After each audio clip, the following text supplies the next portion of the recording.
had me vertical, even said horizontal. Whatever. Who cares about the details? I am your host, SB Schruffler, and we are revisiting history live here at Lions Wilderness Park. You can actually see Farmington, the beautiful city of the once beautiful city of Farmington behind me.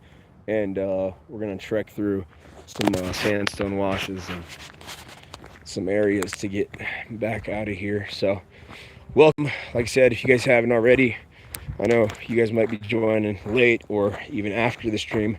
Make sure to like, subscribe, become a member. Every video you watch helps us. So if you want to watch one of our videos,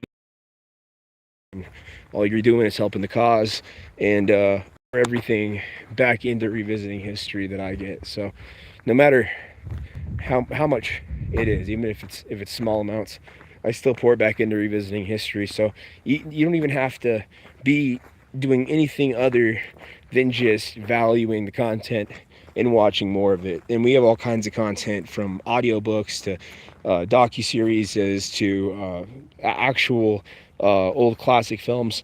I want to stop here to show off some of this. There's quartz. You've got some red jasper. I've seen brown jasper a lot, but gray jasper, tons of it, man. This place is crazy eroded, and then some of it's even embedded in the sandstone rocks that we have here. So the sandstone, like I said, we've been here so long, or this area has been here so long, that these rocks, not these ones, but some of the rocks are embedded in the sandstone from being here for millions of years, because we are walking on the land of the dinosaurs. The fact that's true. You go to the Bisti Badlands, you're walking in the land of the dinosaurs, actually prior to the great extinction. In that area at one point was a swamp. So what do we find there? We find a lot of swamp stuff. We find shells, we find artifacts that contain waterborne creatures at the time. So it's really cool, man. These washed out areas provide more secrets than they tell, because we may see these features as just sandstone outcroppings, but the thing is where did the sandstone outcropping come from? Why is it there? Why is it that shape? And what could be underneath it? Especially because the sandstone is so absolutely dense that it's almost impossible to even figure out if there would be something beneath it. And these layers, I mean, they are hard. So like, look at these. These stones will be here for quite some time unless somebody took a tool to it. Again, you got these little pebble pools where I think they're starting to come up because of the erosion over time. But again, it's still causing some significant erosion in the area. So if we walk up this way, we're starting to get more toward the civilized area, and you can just see the sandstone outcrops. Where I used to live out in the boonies and Bloomfield, kind of out in the boondocks, it was mostly this. And you know, driving an ATV on this, and I had my uncle, rest in peace, he at one point drove off of a bluff. And if you haven't seen a bluff, man, you don't know about bow walks. And the bluffs are they can be troublesome because of the fact that, look at that, it's weird, because if you don't know where one is, you could easily fall off and, you know, get very injured or die. He actually broke a bunch of ribs. He lived though through that. Look at this sandstone, this outcropping. It's very strange. Look at the very curious indentations, and it's in the center too. It's also on the bottom. If you look, the entire thing's got some change in it. A little bit of reddish color on the side, and on the back we have this black moss, which I'm sure has something to do with the orientation of the sun, but something I need to do more research into. Now you can see people come out here and they play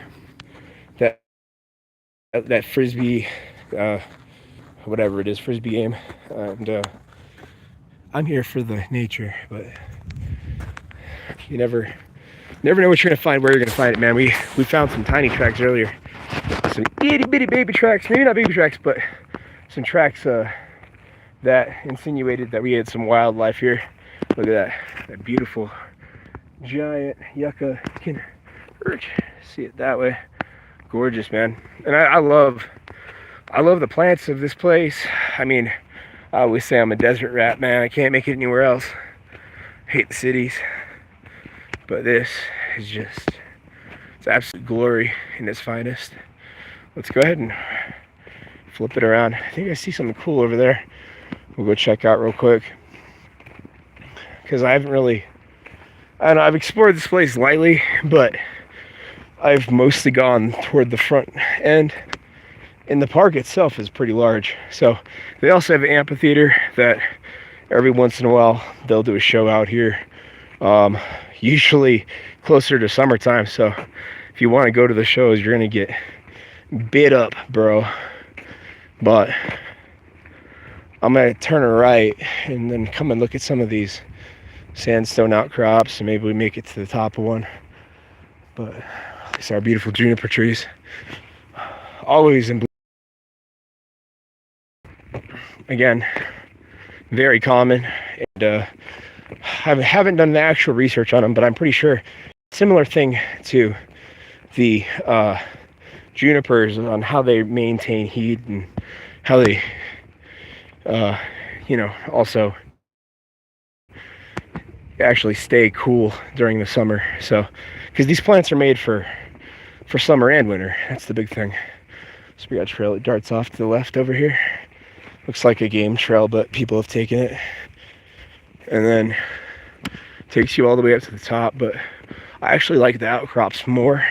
Again, not in summertime. Would not be doing this in the summer. Because you get tagged by that rattlesnake once, man, then you're going to have, well, let's just say you're out of commission. You're not back on the trail anytime soon. But as I go up here, look at that. Pretty nice alcove, actually. This would be perfect if it were poor weather. Maybe not perfect, but better than the alternatives. You get a hole in the area up here, and then we have this stone that protects us about 2 feet ahead. So let's go. There's those stones as well. I want to try and get on top real quick and see what we got up there. So we got that alcove and then the rock stack. And for being as residential as this place is, you get a little area carved out, it looks like. And the sand up here is soft. So if wildlife did need to find a home or make a home, it would be very simple. And I might not have seen it from this angle before. Oh, that's cool. Is that blocked off? It is blocked off, dang it. It's got stairs to the top of the sandstone up there. But otherwise, I have to double back this way and then climb through here to be on top of the alcove, which is just slightly, and it's not even that big of a stone on the side. You wouldn't even know that people were there if somebody was hiding out in the storm. So pretty cool, man. I don't know, finding places like this it's always an interesting, it's like a sport to me.